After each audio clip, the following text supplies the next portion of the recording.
এখানে এসেছি। অন্য দল থেকে কখনো অফার পেয়েছেন? আমার মনে হয় সাহস করে না লোকে বলার। কেন? জানে, ব্র্যান্ডটা জানে ওরা। দিলীপ ঘোষ মানেই ব্রেকিং নিউজ।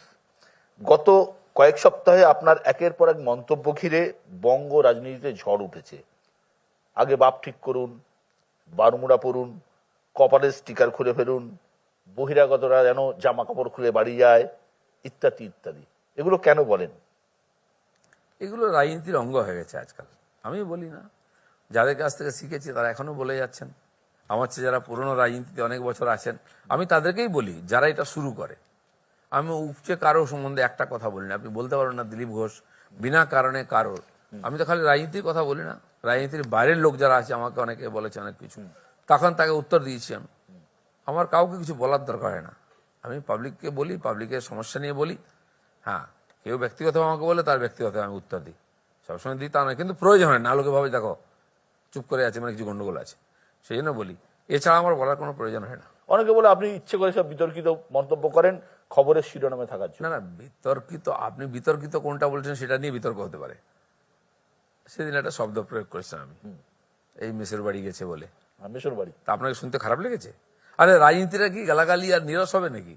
সেখানে আনন্দ হাসি ঠাট্টার দরকার নেই। আমি বিধানসভায় ভাষণ দিতে আমার ভাষণ শুনুন, আমি লোকসভায় ভাষণ দিয়ে আমার ভাষণ শুনুন, তত্ত্ব আদর্শ সব, আমি বিতর্ক সময় আমার ভাষণ শুনুন। তো সেখানকার পরিবেশ অন্যরকম, তো এখানে হাসি মজা হওয়া উচিত, বিষয়ে আসা উচিত। কিন্তু মার কাট, খুনো খুনি, দুর্নীতি, এই কি রাজনীতির সীমা হওয়া উচিত? কেন আমরা আনন্দ খুশির সঙ্গে রসে বসে রাজনীতি করবো না? অনেকে বলছে এই বিতর্কিত। আরে ভাই, যে ইলেকশন কমিশন আমাদের গার্জেন এখানকার, এখন এমসিসি লাগু হয়ে গেছে, বলছে আঙ্কেলকে কমপ্লেন করবো, বলে কিনা হেডমাস্টারকে করবো। সে তো হেডমাস্টার, সে তো আঙ্কেল। তো মেসের ইংরেজি কি হয়? তা মেশাটা কোত্থেকে আসলো? যাকে বলেছি সে বুঝে গেছে। আপনাদেরও ভালো লাগলো একটু নতুন শব্দ শুনলে। আমার উদ্দেশ্য কি ছিল, যে তুমি যুদ্ধে পাচ্ছ না, পালিয়ে অন্যের কাছে কমপ্লেন করছো। যখন রাজনীতি করতে এসছো ময়দানে দাঁড়িয়ে লড়াই করো, পাবলিকের সামনে চলো, ওখানে ঠিক ভুল ঠিক হয়ে যাক। আপনি পালিয়ে যাচ্ছেন, কমপ্লেন করতে যাচ্ছেন। আমার বন্ধুরাই গেছিলাম, আমি তাকে বললাম যে 10 জন মিলে গেলেন, আরে আমার তো স্ট্যাটাস বাড়িয়ে দিচ্ছেন, 1-এর বিরুদ্ধে 10, 11 জন যেতে পারতেন, পুরো টিম হয়ে যেত। এই যে দল শোকজ করে, নির্বাচন কমিশন নিন্দা করে, এসব ভালো লাগে আপনার? শোকজ না, এটা ফর্মালিটি। আমি জানি কি হবে এরপরে। কি হবে? আচ্ছা বলুন, আমাকে কেস করে, আমি কি জেনে মনে কেস নিই নাকি? কোর্টে যেতে হয় আমাকে, এটা একটা প্রসেস। আমি জানি আমি কোনো আইন ভাঙিনি। আপনি যদি চুলচারা বিচার করার কথাগুলো না, আইনে কোথাও আটকাবে না এটা। কিন্তু যেহেতু এমসিসি ওরা চাইছেন শান্তিপূর্ণ নির্বাচন হোক, উত্তাপ না বাড়ে, তার একটু সতর্ক করা হলো। মাননীয় মুখ্যমন্ত্রীকেও সেন্সার করছি এর আগে, অনেক নেতাকেই করে। কারণ কি, পরিবেশ যাতে উত্তপ্ত না হয়। আমরাও সেই সীমার মধ্যে থাকার চেষ্টা করি, কিন্তু অনেক সময় চলে যায় ব্যাপারটা এগিয়ে। নাকি কোথাও অবাধ্য হওয়ার মধ্যে একটা উত্তেজনা, মজা খুঁজে পান আপনি? তার নয়, মজা নয়, এটা ঠিক, একটু মজা তো থাকেই, মজা দেওয়ার চেষ্টা করি লোককে আমি।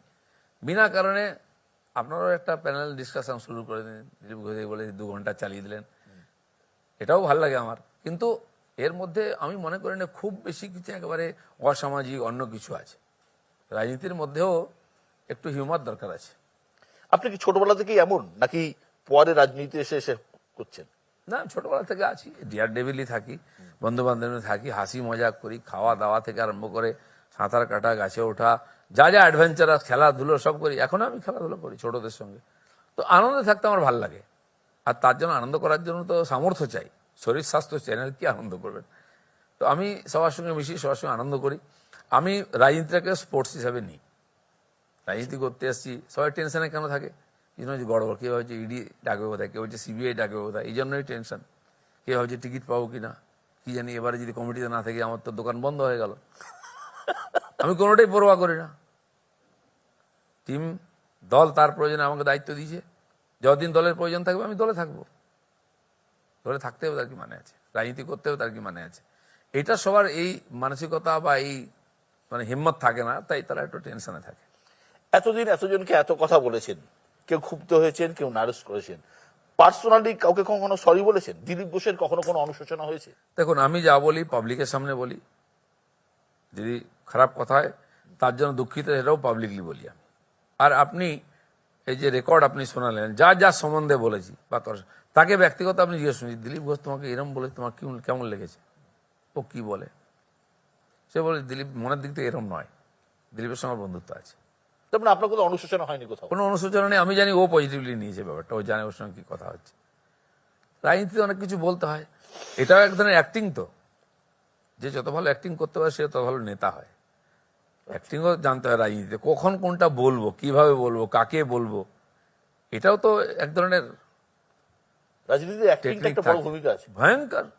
নাহলে এই যে স্টিকারের কথা বললেন, ব্যান্ডেজের কথা বলছেন, হুইল চেয়ারের কথা বলছেন, এর কি প্রয়োজন আছে? এগুলো তো ইনস্ট্রুমেন্ট অভিনয়ের জন্য। আর আমি সেটা আগে বলে দেবো, লোকের একটু খারাপ লাগে।